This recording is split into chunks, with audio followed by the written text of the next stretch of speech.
तो आज 3 तारीख महीना 9 2023 एजुकेशनल गुट्टी के तहत आज का बच्चों का समाचार है। वो पूछ रहे हैं, जानना चाह रहे हैं कि आज की पाठशाला में व्हाट इज डिक्टेटरशिप।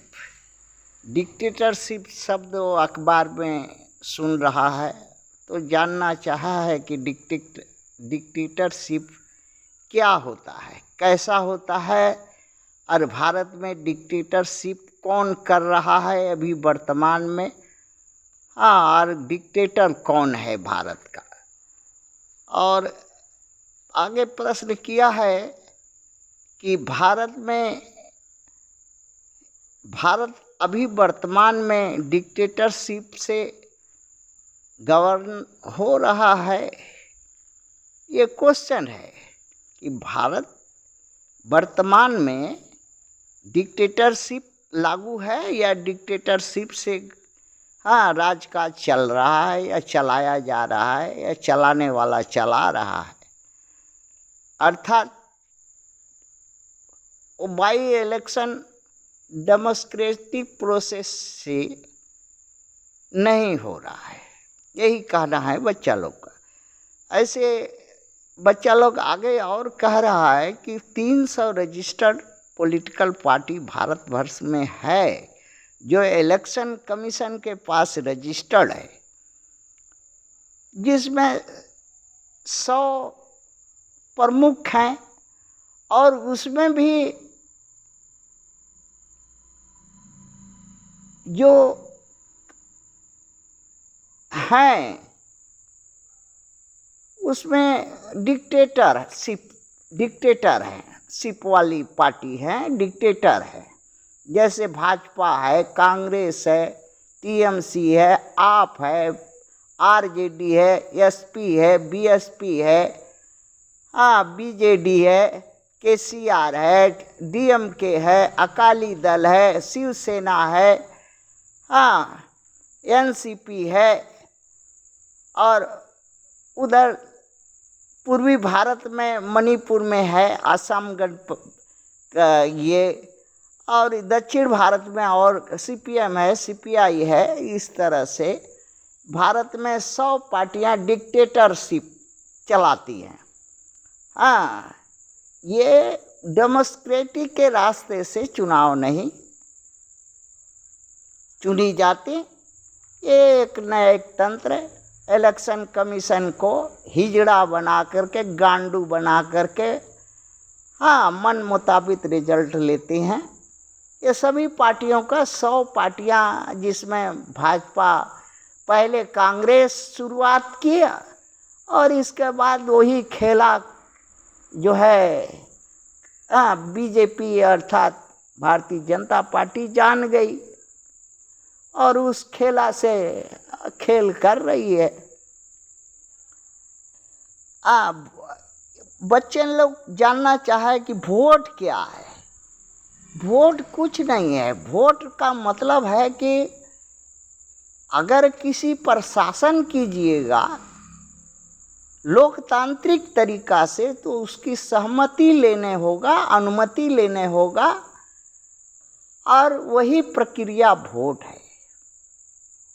जब ये वोट के लिए अगर वो उसका अनुमति और सहमति लेने के बदले अगर उससे कर लिया जाए, अगर वो करदाता है तो मतदाता है, मतदाता है तो न्याय विधि पालन करता है, और न्याय विधि पालन करता है तो रियल ऑनर ऑफ इंडिया है, वो इस देश का मालिक है। अगर सरकार से, गवर्नमेंट से कोई सेवा के बदले वेतन नहीं, पारितोषिक या वेतन या तनख्वाह नहीं लेता वो, उसे ही भारतवर्ष का मालिक कहा जा सकता वही है व्हाट इज वोट, और वोटर वही है वोटर।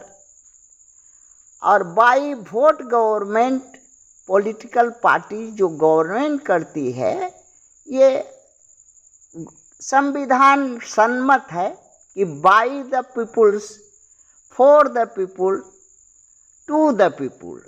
तो ये टू द पीपुल इतना और बाई द पीपुल ऐसा हो गया है कि फॉर द पीपुल को चाट गया।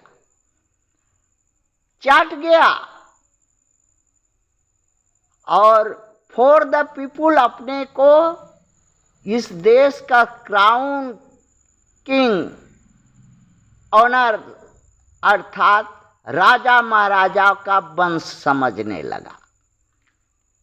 How many kind of Indian voter and their percentage. देखिए, भारत में ब्राह्मण है, क्षत्रिय है, वैश्य है, ये सबको मिलाकर के 15% जो अभी वर्तमान आबादी है उसका है। अर्थात ये 15 करोड़ के लगभग होगा। 15% है। अब हाँ, 3%, 5% और 1-2% इस तरह से सब मिला के 15 करोड़। ये धनी मनी सत्ताधारी सवर्ण इस देश का 97% सुख भोगने वाले लोग हैं। अब बचा 85 भाग निरहुआ है, घुरहुआ है, घुरफेकनी है, ST SC OBC माइनॉरिटी है, जो उसका हिस्सा ये 97%, 3%, 5%, 2% के लोग भोगते हैं। और ये बेचारा 1 से लेके 3% में, वो भी अगवाड़ा पिछवाड़ा, हाँ, सवर्णों के पार्टियों में जाकर के मरवाएगा, अपना कुल धर्म नाश जाति करेगा, अपना माँ बहन बेटी देगा, हाँ, अपने जात से गद्दारी करेगा, अपने समाज से गद्दारी करेगा तो कुछ हासिल करेगा, MP MLA नौकरी, गोरा गोरी लड़का और कुछ हासिल कर सकेगा। हाँ, ये है, ये परसेंटेज है। अर्थात 4 किस्म का इस देश में वोटर है। एक श्रेष्ठ जन, दूसरा मध्यम जन, और तीसरा नीच जन। उसमें इस तरह से हम कह रहे हैं कि 15%, 30% और 55%। अर्थात दूसरी भाषा में इसको कहिए कि सत्ताधारी के वोटर, विपक्ष के वोटर, निर्दलीय वोटर जो नोटा पर देते हैं, जो न ये दल में न वो दल में, न किसी से खुश नहीं है, और कुछ चौथा नंबर वोटर है जो इस व्यवस्था, इस भारत के व्यवस्था से तंग, पीड़ित, शोषित, वंचित, लाचार तबका है। ये 4 तरह के इस देश में वोटर है।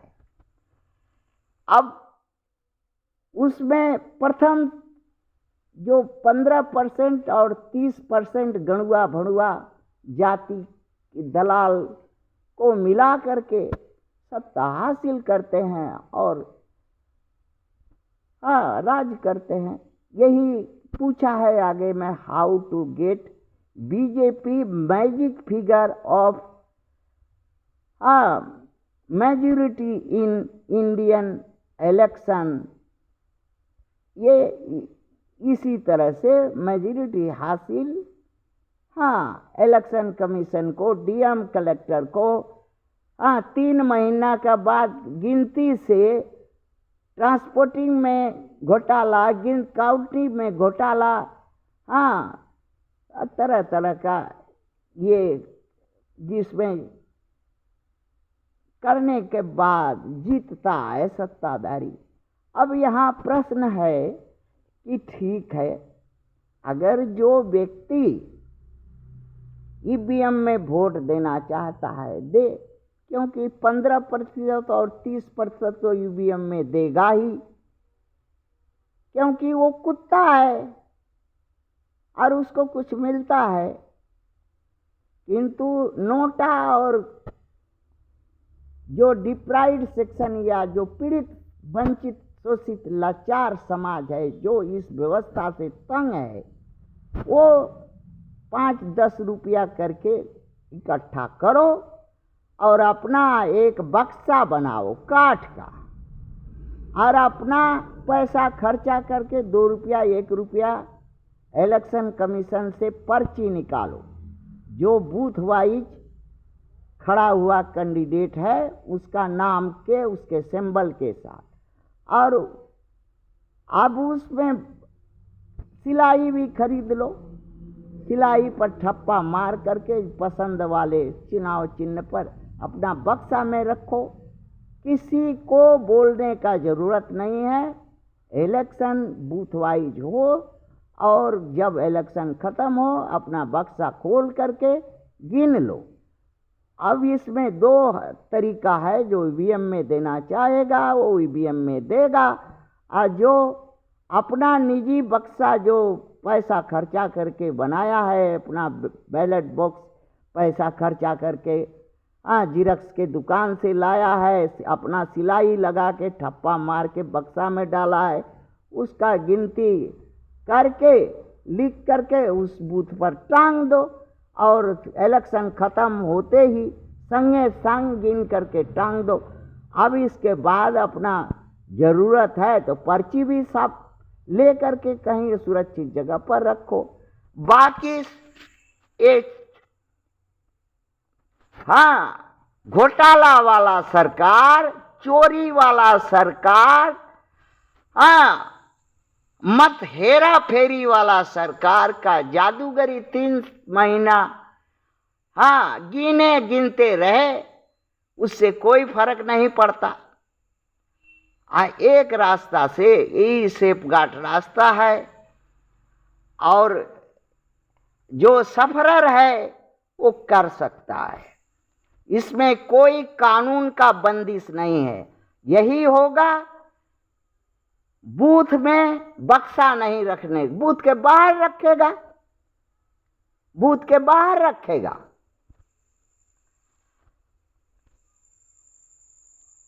और सबसे अंतिम चेतावनी इस देश के वोटरों की है कि अगर गणतंत्र अपना पीठ पेट, हाँ, अपना भविष्य बाल बच्चों का अगर सुरक्षित रखना चाहता है तो निर्दल व्यवस्था पर जाओ और 3000 पार्टियों और 100 अभी मेजॉरिटी, हाँ, सत्ताधारी पार्टियों को थूको और लात मारो, तब तो बचोगे। थैंक्स।